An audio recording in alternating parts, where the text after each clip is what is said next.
Good afternoon, I hope everyone's well today. Thank you for watching, it is appreciated as always. Now if you like this video, consider liking and subscribing, it does help the channel. Reform UK have announced a mayoral candidate for the 2028 election down in our capital city. And I wanted to give my views on the matter. Now the person they've selected is not the person we thought was going to be running. I thought it was going to be at Middleton, and we'll get on to Ant in a minute or two. It's actually going to be Laila Cunningham. Now, if anyone's seen her on TV, she is a good debater and she is quite a talented politician in my opinion. Damning with faint praise because many of the politicians in the country are just that awful that you don't have to be that good to come across as, I don't know, based. I think that's the phrase. So, we'll get on to some of the information I've got here first of all. Let's just look at this. Here we go. This is one comment on X. Exchange one Muslim for another. It should have been at Middleton. That's a popular opinion. If you look at the poll I put up on my channel, I'll screenshot it and put it into the video. Many people on my channel actually agree it should be at Middleton. All things being equal, I agree.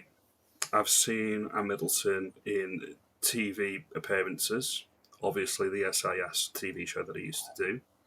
He is a patriot, he loves our country, he loves the United Kingdom, he is very, very talented, he's a good speaker, and he comes across as genuine. Now, I've actually been in Twitter spaces with Ant as a guest speaker. He's patriot through and through, and I literally cannot say enough good things about the British Armed Forces. I was up in Catterick, not on the garrison, up in Yorkshire, but I was up in Catterick, and I seen a lot of squaddies all around, and I was forever jumping over myself to say thank you for your service, you're brilliant, yada yada. I love our armed forces, it's one of the things that I celebrate more than anything else in the country. So I'm going to play a clip from Ant at a reform conference, I think it before the general election in 2024, so I'm going to play this clip now.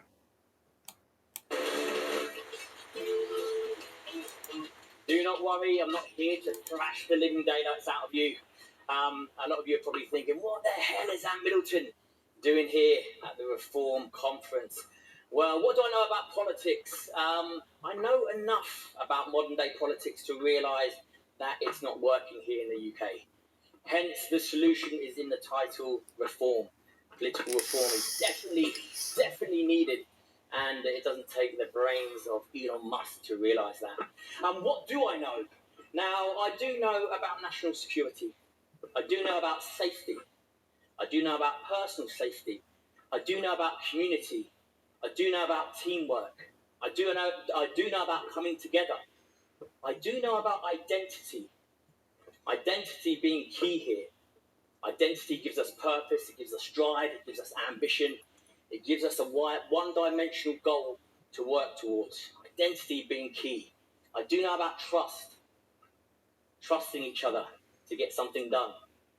And I do know about unity. The coming together of a unit, of a team, of a country to make sure that we are secure and safe. That I do know about.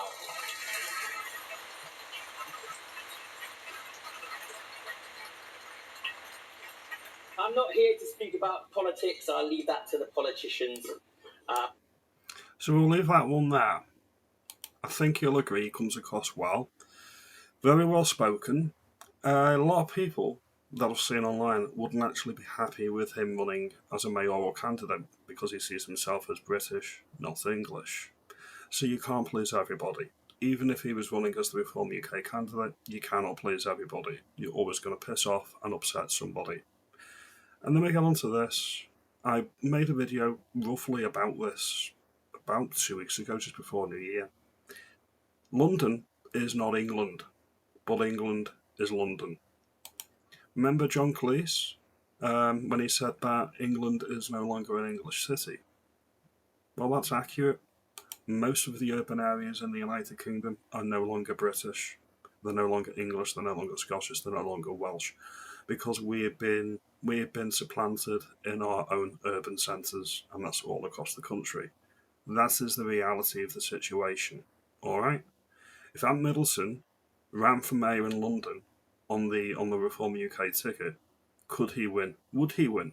Is there enough English or British voters in our capital city to actually return a candidate that is ethnically British? Is there enough?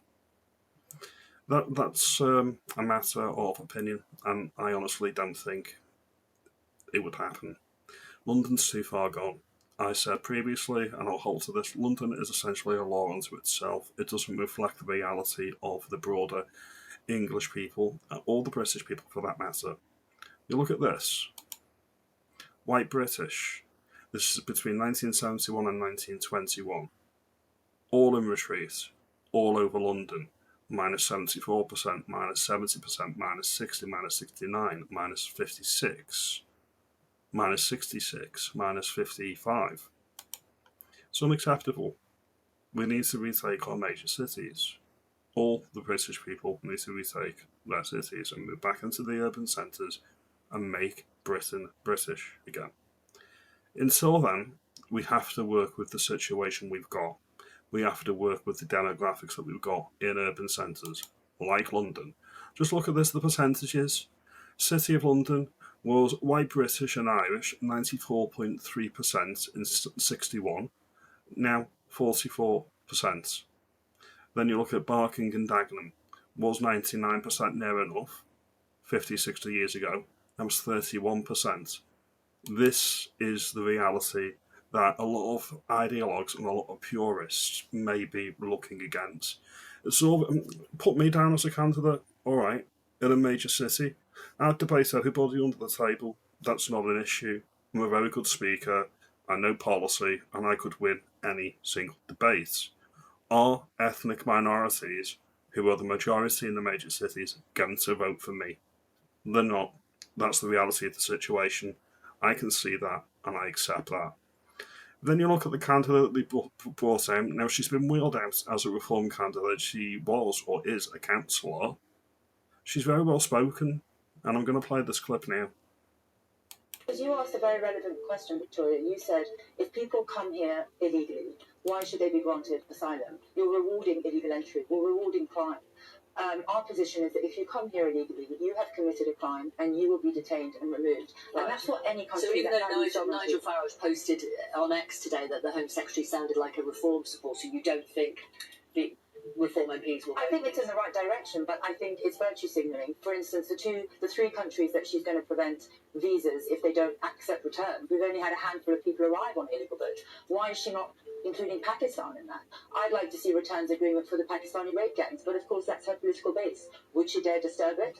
We have rapists walking the streets, convicted rapists, and we have a community that protected them, and Pakistan doesn't want to take them back. I'd like to see visa restrictions on that, but I'm not seeing that. In fact, I'm seeing that she's opening legal routes that will be community driven. Who will vet those communities? Who will prevent certain communities, certain religions from overtaking that community sponsorship, and we getting a higher proportion of, let's say, the Pakistani community that protected the rape gangs? How do we know more are not going to come in? Are you comfortable with taking personal assets off people who the government says have arrived here illegally? Victoria, they're not coming with personal assets, and again, it's virtue signalling. They don't have enough personal assets to cover the huge tax bill that the taxpayer is paying to sustain them. I think in one press release, I said that they're going to confiscate their cars and their e-scooters. They're not arriving on boats and cars and e-scooters. They are still being... She does not also deal with the 100,000 that are here, over 100,000 that are being housed in hotels. So all of that here, well, you get the point. Not a word of that have I disagreed with. That's the reality of the situation. There's a lot of people that say the Muslim community weren't calling out their own people when the grooming gangs were going on all over the United Kingdom. There was a conspiracy of silence. Basically, many in the Muslim community were complicit because they didn't speak up. This person is a Muslim and she is speaking up. Isn't that what we asked for? Isn't that what we wanted? Now, you can say, Damien, Cheshire, you're barking up the wrong tree here. I'm trying to be balanced. I'm trying to be fair. I'm trying to be pragmatic. We have to work with what we've got, not what we want it to be. Now, if I was in London and the demographic was something like it was in the 1950s, at Middleton all day, every day, and twice on Sunday, he is a true patriot. He is the person that I would want to be mayor. And very specifically, he is not a politician. All of these are positives. All of these are pluses, in my opinion. But the demographics don't lie. We've got to work with what we've got. And then you get people on X, you get people on Twitter here. Man of Kent, it affects the fact that a white British non-Muslim candidate is unlikely to ever be elected in London. I would add a caveat to that. London as it currently is, I think London as it was 50 years ago, would elect a white British non-Muslim. And I think Britain as it could be in a further 50 years would do the same. But we have to work with what we've got. And then we look at this finally. This is the electoral results for the last election in London. Labour, Sadiq Khan, it was pretty close, 200,000 votes in it between him and the Tories. Reform was on about 78,000. There's people online saying that the non-Muslims wouldn't vote for a Muslim and the Muslims would only vote for Sadiq Khan. Again, take that with a grain of salt. What's your opinion on this? Do you think Reform have made a mistake in getting rid of Middleton? Middleton is still running as a candidate as an independent, and there's many people saying that he would split the anti-Sadiq Khan vote. So I'm interested. Do you think I'm calling this right? This is pragmatism here. It's not about being ideologically pure. Or do you think that Middleton would run home with a majority in London and I'm barking up the wrong tree? I try to be fair-minded. Ant's a great guy, he's a great speaker, and he's a patriot. All of this can be true. However, pragmatically, have Reform made the right choice? Now, if you like this video and you think I'm onto something, make me aware. Like, comment, and subscribe. And I'll see you in the next video later on today. You take it easy, and thank you for watching.